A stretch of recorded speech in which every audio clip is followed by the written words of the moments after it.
Welcome back to Too Lazy to Read.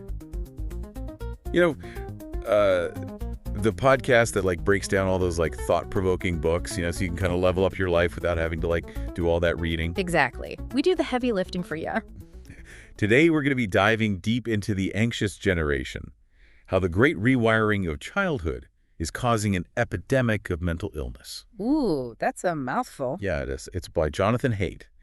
And this book, it really tackles a topic that's super relevant to everyone, especially young people. Yeah, definitely. Youth mental health, it's a hot topic these days. Yeah, and Haidt's insights are anything but typical self-help fluff. You know what I mean? Oh, yeah, totally. He goes way deeper than that. He argues that, anxiety and depression, they've skyrocketed among anyone born after 1995. Yeah, it's not just a phase, right? It used to be, teenagers are just angsty. Right. It's not just hormones or typical teenage angst. He digs into the roots of this whole mental health crisis. And he's pointing to, a combination of things like overprotective parenting. Oh, yeah, the helicopter parents. And the rise of smartphones and social media. Right. It's a double whammy. It really is. And Haidt makes a pretty bold claim. He's saying that these factors, like overprotective parenting and smartphones, are actually rewiring childhood itself. Yeah, and he uses this fascinating analogy. It's about raising kids on Mars. On Mars, okay. I'm intrigued. Imagine kids growing up in low gravity. Yeah. They've adapted to this totally different environment. Right. And they literally couldn't come back to Earth. Their bodies wouldn't be able to handle it. Whoa, that's wild. Yeah, and he compares this to what he calls the great rewiring of childhood. This shift from a play-based upbringing. Yeah, when we were kids, out in the streets all day. It's exactly to one that's dominated by phones and screens. It's we're raising this generation for a digital Mars.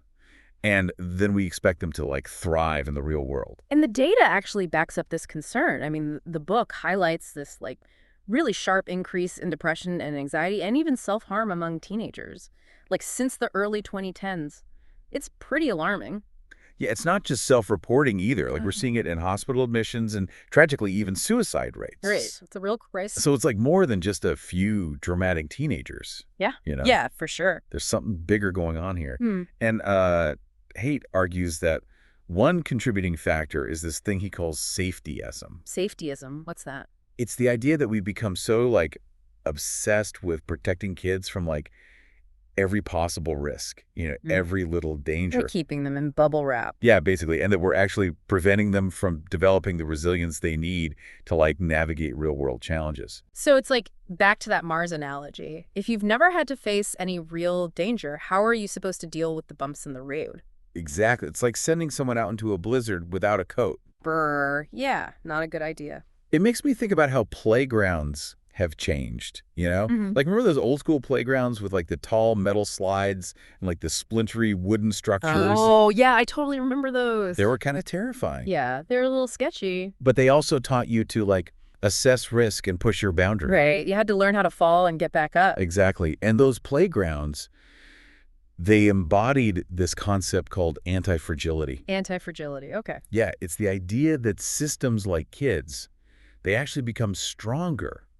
when they're exposed to manageable stressors. Like a muscle getting stronger with exercise? Exactly, like a muscle that grows from resistance training. So a child's resilience, it builds from encountering and overcoming challenges. So we're actually making them more vulnerable by trying to eliminate all risk. That's what Haidt argues. And he says a key part of this resilience building is free play. Just letting kids loose, to explore and invent games and figure things out without constant adult supervision. Yeah, but it seems like free play is becoming a lost art. It really is. And schools often contribute to the problem, They're so focused on standardized testing and structured activities that there's less and less time for unstructured play. Right, it's all about academics and extracurriculars. Yeah, and free play is where kids develop those essential social skills. They learn to negotiate. They build confidence in their ability to navigate the world independently. It's not just about having fun. Right. It's about those crucial life skills. Exactly. And then, of course, there's the elephant in the room. Yeah. Smartphones. Oh, here we go. And the rise of what Haidt calls the phone-based childhood. Yeah, it's not just about the amount of time they spend on screens. It's how it changes their whole experience, It's like their whole world revolves around their phone. Right, and Haidt's insights are really powerful here. He breaks it down into 4 key harms. social deprivation, sleep deprivation, attention fragmentation, and addiction. So let's start with social deprivation. It's pretty obvious that too much screen time can mean less face-to-face interaction. Yeah, they're in the same room, but on different planets. Right. But Haidt goes deeper than that. He talks about this concept of attunement. Attunement. Yeah, it's that like innate human need for synchronous in-person connection. You know, that feeling of being in sync with another person, picking up on their subtle cues. That unspoken language. Exactly. That's something you just can't replicate through a screen. So true. You miss all those nonverbal cues. And Haidt argues that this lack of attunement is a key driver of the social anxiety and loneliness that we're seeing in Gen Z. It's ironic, right? They're constantly connected online, but they're starving for those deep in-person connections. It's like trying to quench your thirst with a mirage. Exactly. Just doesn't work. And this leads right into the next harm. Sleep deprivation. We all know how hard it is to resist the lure of our phones late at night. Oh yeah, tell me about it. But for teenagers, the stakes are even higher. Their brains are still developing, right? Yeah, teenagers need more sleep than adults. Ah. And their brains are particularly sensitive to sleep disruption during this critical period of development. So those late night scrolling sessions are even worse for them. Exactly. And Haidt argues that the blue light emitted from screens, combined with the addictive nature of social media and gaming, it's creating like a perfect storm for sleep deprivation. And chronic sleep loss is linked to so many problems, mood disorders, attention deficits. It's like setting them up for failure before they even get out of bed. And then there's attention fragmentation. Oh yeah, that's a big one. It's not just kids either, it's all of us. We're constantly bombarded with notifications, updates, demands for our attention. It's like we can't focus on anything for more than 5 minutes. Exactly. How are we supposed to like focus and learn in this kind of environment? Right. It's exhausting. And Haidt is particularly concerned about the impact of this constant digital stimulation on the developing brain. He argues that it's interfering with the development of executive function. Executive function, remind me what that is again? It's like our ability to plan, organize, and regulate our attention. Oh, right. Like those essential skills for like everything. Exactly. And that has serious implications for everything from academic success to career prospects to like overall well-being. It's like trying to build a house of cards in a wind tunnel. Exactly. And then finally, there's the big one, addiction. Oh, boy. Haidt doesn't sugarcoat it. He compares the design of many apps to slot machines, engineered to hook users through dopamine loops and variable rewards. It's true, though. You get that little hit of dopamine every time you get a like or a comment. Yeah, and it's a powerful comparison because it highlights the fact that these apps are designed to exploit our brain chemistry. They're not neutral tools. They're designed to keep us coming back for more. Exactly. And teenagers, with their still developing brains, they're particularly susceptible to these addictive tactics. It's kind of scary when you think about it. It really is. And these 4 harms, social deprivation, sleep deprivation, attention fragmentation, and addiction, they're all interconnected and feeding off each other. Yeah, it's like a perfect storm for mental health problems. Exactly. But Haidt goes even further, arguing that boys and girls are being impacted differently by this phone-based childhood. Oh, that's interesting. So it's not one size fits all. Right. And Haidt highlights how girls in particular seem to be struggling with the negative effects of social media. Makes sense, especially in terms of body image and self-esteem. Right, because social media often amplifies the pressure to present this like perfect filtered version of yourself. Yeah, leading to constant comparison and competition. Exactly, and it can be incredibly damaging to self-esteem, particularly for girls who are already bombarded with these like unrealistic beauty standards. It's like living in a high school hallway 24/7. Right. And Haidt argues that social media is tapping into what's known as the sociometer. Sociometer, what's that? It's like our innate desire to be accepted and valued by our peers. Oh, okay, so like our social standing. Exactly. Yeah. And in the online world, that sociometer can feel like this constant popularity contest. Leaving a lot of girls feeling inadequate and anxious. Yeah, stuff. But what about boys? How is this phone-based childhood affecting them differently? That's a good question. Haidt suggests that for boys, the problem is often less about social comparison and more about a lack of agency and mastery in the real world. Interesting. So it's like they're missing that sense of control. Yeah. And he argues that overprotective parenting combined with the allure of video games can create this dynamic where boys retreat into virtual worlds where they can experience a sense of control and accomplishment that they're missing in their everyday lives. Makes sense. It's like they're filling that void with video games. Exactly. And while video games can have some positive benefits, they can promote problem-solving skills and teamwork, excessive gaming can lead to social isolation and a disconnect from real-world challenges. Yeah, so it's all about balance. Exactly. So welcome back to Too Lazy to Read. Last time we really got into Jonathan Haidt's The Anxious Generation. Remember all that stuff about, mental health issues with Gen Z and how technology is like maybe a big part of the problem? Yeah, it was pretty heavy stuff like safetyism and anti-fragility. Yeah. And like those 4 harms of a phone-based childhood. But the good news is Haidt doesn't just leave us hanging. He actually offers some solutions. Yeah, he's got a roadmap for change. It involves governments, tech companies, schools, and parents. Wow, so like a whole societal shift. Yeah, he sees it as like a multi-pronged intervention. And it's not about pointing fingers. It's about everyone, doing their part to turn things around. So like where do we even begin with all of this? Well, let's start big picture with governments. Haidt thinks they need to start treating youth mental health as a public health issue. Like how we regulate food safety or like car safety. Exactly, like there are all these rules to protect kids from physical harm. Seatbelts, car seats, safety standards for toys. Right. But what about protecting them from the harms of the digital world? That's a good point. We haven't really caught up with that yet. So Haidt suggests we need to think about screen time, social media, and like those addictive apps in the same way we think about other hazards. So like put some regulations in place. Yeah, he proposes raising the age of what he calls internet adulthood. So the age at which kids can legally sign up for social media and like agree to those terms and conditions. Right now in the US, it's 13. Which seems pretty young to me. Yeah, Haidt thinks it should be at least 16. That makes more sense. But it's not just about restricting access. It's also about giving parents more control over their children's online activities. Things like stricter age verification methods. So like some safeguards to protect kids while they're still developing? Right. And speaking of safeguards, Haidt also talks about rolling back some of that overprotection we discussed earlier. Remember, safetyism? Yeah, keeping kids in a bubble. Exactly.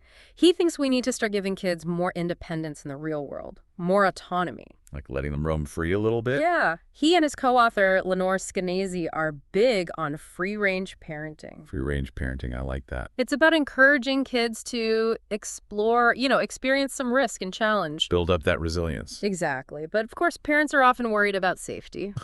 Yeah, that's understandable. So Haidt thinks governments can help by enacting what they call reasonable childhood independence laws. Okay, interesting.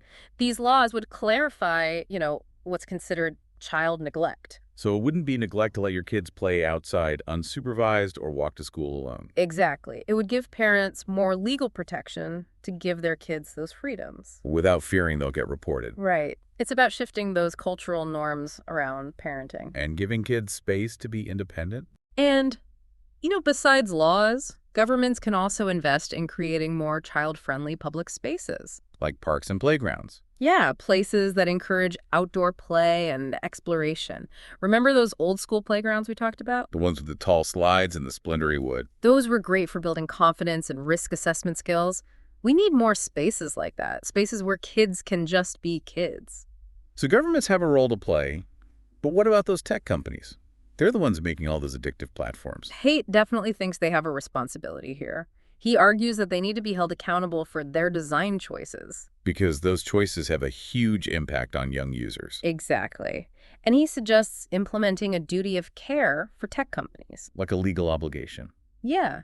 It would require them to prioritize the well-being of children. So like limiting those addictive features? The endless scrolling, the constant notifications. The algorithms that keep you hooked. Yeah, all of that. It's about making these platforms less about maximizing engagement and more about promoting healthy use. More balance. Right, and transparency is key. Letting users, especially young ones, understand how those algorithms work. Because knowledge is power. Exactly. If kids understand how these platforms are designed to hook them, maybe they'll make more informed choices. Okay, so we've talked about governments and tech companies.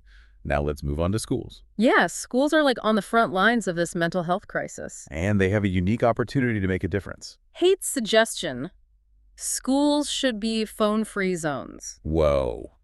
That's a bold move He believes smartphones just don't belong in the classroom. because they're too distracting. Yeah, they take away from those face-to-face interactions that are so important for learning. I could see how that would be a tough sell for some students and parents. Probably. But imagine the benefits. A level Yeah. playing field, reduced social pressure, and more focus on learning. It would be interesting to see how that would play out. And it's not just about banning phones, it's also about making time for more free play and unstructured time during the school day. Recess shouldn't be an afterthought. Right. Schools can create spaces for free play, both indoors and outdoors. Places where kids can be creative, run around, and just be kids. And they can incorporate more outdoor learning experiences, connecting kids with nature. Okay, so we've covered governments, tech companies, and schools. Now let's talk about parents. Yeah, they're the gatekeepers to the digital world for their kids. They set the rules and boundaries around technology use. Right. And they influence their kids' attitudes and behaviors through their own actions. But it's tough, right? Finding that balance between protecting your kids and not being too restrictive. It is a challenge. And Haidt offers a lot of practical advice. He emphasizes delaying smartphone use for as long as possible, ideally until high school. Wow, it's a long time these days. I know, right? And he also suggests setting clear limits and boundaries around screen time, even for older kids, and creating device-free zones in the home. Like no phones at the dinner table. Exactly. And most importantly, parents need to set a good example. Put down their own phones. Yeah, engage in those screen-free activities. Show their kids that there's more to life than just staring at a screen. And encourage those real-world experiences. The free play, the exploration, the face-to-face interaction. Get your kids outside, let them get dirty, let them take risks, let them be bored. Boredom is good for the imagination. It really is. It's where creativity comes from. So reclaim boredom as part of childhood. That's a great message. And adults need to hear it too. So we've covered a lot of ground here with Haidt's solutions. But are there any criticisms of his arguments? Yeah, there are some people who think he oversimplifies the issue. Like blaming technology too much? Yeah, they say mental health problems have much deeper roots. Of course it's complicated. But I think Haidt makes a good point about how the shift to a phone-based childhood has made things harder for Gen Z. It's not that technology is evil. It's about recognizing the downsides and being mindful of how we use it. Especially when it comes to young people. Right. So even if we don't agree with everything Haidt says, his book raises some really important questions, like how can we create a healthier relationship with technology? For ourselves and for future generations. And how can we help young people be more resilient in a world that's changing so fast? Those are big questions. Yeah. And there are no easy answers. But one thing's for sure, we can't just sit back and do nothing. We all have a role to play. So what can our listeners do to put these ideas into action? So we left off talking about Haidt and like all the things he says we can do to, help this generation be less anxious and have a better relationship with technology. But like, are there any criticisms of his arguments? Yeah. Because like some people might push back on some of his ideas. Oh, yeah, for sure. Some people think he oversimplifies things, you Yeah. know, like he puts too much blame on technology. Yeah, like it's the big bad wolf or something. Right. They say mental health problems go way deeper. Yeah, there's genetics and family stuff and like all sorts of things happening in society. Right. But I still think Haidt makes a good point about, that shift to a phone-based childhood. Yeah. And how it's made things harder for Gen Z. Yeah, like it's definitely a factor. It's not like saying technology is evil. No. It's more about being aware of the downsides, Be mindful. Exactly. Yeah. So even if we don't agree with every single thing Haidt says his book is good because it brings up those important questions. Like what can we do to have a healthier relationship with technology? Yeah. For ourselves and for our kids. And how can we help young people be more resilient? Because the world's changing so fast. It's a lot to think about. It really is. But I think one of the biggest takeaways is that we can't just sit around and wait for someone else to fix it. We all have a part to play. So what can our listeners do right now to put these ideas into action? I think a good first step is just talking about it. Have those conversations with your friends and family. Tell them about the book. Yeah, get people thinking about it. And don't be afraid to challenge those assumptions about, technology and parenting. And what's normal? Exactly. And one more thing. Be kind to yourself.